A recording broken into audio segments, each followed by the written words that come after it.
What's up, everybody? Russell Simon here for Simon Says on the Mark. Mark is in Rochester right now at Bills training camp. He'll give us a report next week on the Bills and all the going-ons in the AFC East. But for now, we're content to stay in New York with the Jets. And last week I sat here, everyone was very excited about the Jets going out and signing Plaxico Burress. And originally, yes, you could say you were pumped. Plaxico, big name, big move for the Jets in free agency. But with the news coming down a couple days ago that Braylon Edwards had signed with San Fran, that excitement, at least for me, has dimmed into what I think is a bad, and made me think that the Plaxico Burress signing was not a good move for the New York Jets. When you consider that Braylon Edwards signed for $1 million for one season with the San Francisco 49ers, and he gets $3.5 million if he hits all of these targets, 90 catches. He's got to have an all-pro year to make these numbers to get that money. So, Braylon Edwards signs for $1 million. And this was disappointing to me because Plaxico signed for $3 million for the Jets. And the only reason why I thought Plaxico was a good move is because he had potential to be as good as Braylon while commanding a far less salary. Obviously, that's incorrect. Braylon $1 million, Plaxico $3 million. And for the Jets, I'm just very surprised that they made this move and didn't make an effort to really try and go out and get Braylon. Now, I thought that signing Edwards would leave the Jets hostage in terms of getting free agents, but it wouldn't. The Jets could have signed Braylon, even given him $4 million, just a little more than San Francisco, and still would have had the cap flexibility to go after, other free agents. They still could have gotten Cromartie, Todd Heap, all those guys, but they didn't do that. And signing Plax over Edwards is a high-risk, little-reward move. When you look at Braylon Edwards' stats, Braylon Edwards, 53 receptions for 904 yards and 7 touchdowns. He was great in the playoffs, had a bunch of touchdowns, and, basically won them the game in Indianapolis with his great catch to set up the Nick Folk chip shot field goal. Now, Braylon Edwards could do that consistently. Now, the Jets go ahead and jettison this proven player for what? Plaxico Burress. Everybody goes and talks about how great he's going to be in the red zone. Plaxico is 6'5", okay? Braylon is 6'3". Plaxico has been playing in the prison league for a year and a half. Braylon's been playing in the NFL.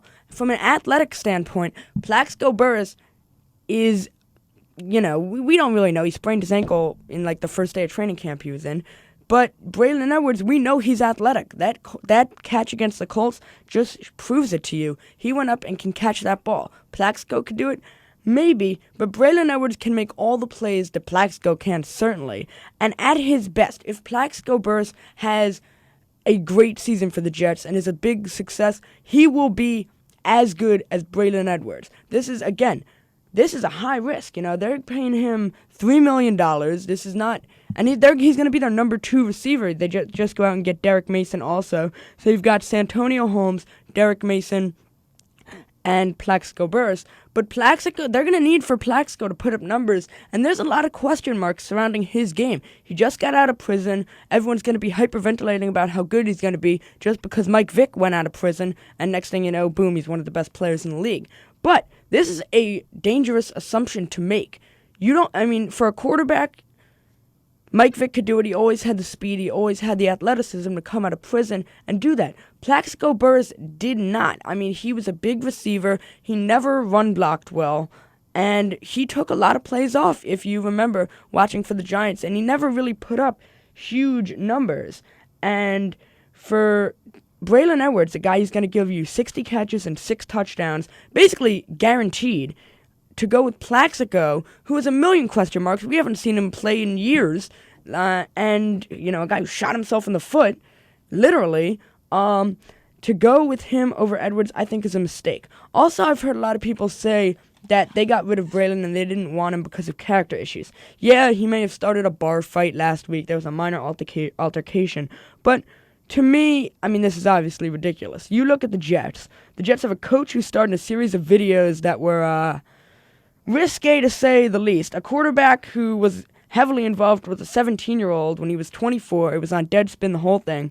A receiver who shot himself. A cornerback who could be the dad in a Cheaper by the Dozen sequel when you look at the amount of kids he has. And for the Jets to not go out for Edwards because they think he's going to be a distraction, I mean, that's just ridiculous. That's comical when you think of the ridiculous going-ons in the Jets circus that they have over there in Florham Park to get rid of Braylon, a very good receiver, a guy who's going to give you 60 catches and 6 touchdowns every year, to go with Plaxico for basically the same amount of money makes 0 sense. Braylon Edwards complemented Santonio perfectly in that offense. They had Santonio with the slants and cutting across the middle. He was even good in the slot, made a lot of nice catches, and then Braylon over the top. Braylon Edwards is going to be better than Plaxico Burress ever will be this year, guarantee. And he had one of his most productive seasons last year with the Jets and with Santonio. And now they get rid of him and bring in a guy with a million question marks and an old receiver in Mason instead of Cotry. I just don't understand what the Jets front office is doing here. And you look at the Jets free agency overall. Offense, they got worse. No doubt about it. Special teams, they got worse. Losing Brad Smith, he's going to Buffalo. They lose their Mr. Versatile. No punt return touchdowns, kickoff return touchdowns. Who knows who's even going to be returning? Might even be Kyle Wilson. Defense, we'll say it's a push. They got Cromartie back, so their secondary is going to be the same. The only way it will be better is with Muhammad Wilkerson on the line. But other than that, the Jets really have not improved in any area, and losing Braylon for Plaxico hurts. Alright, that's all the time we have. I'm Russell Simon. Back to you guys. See you later.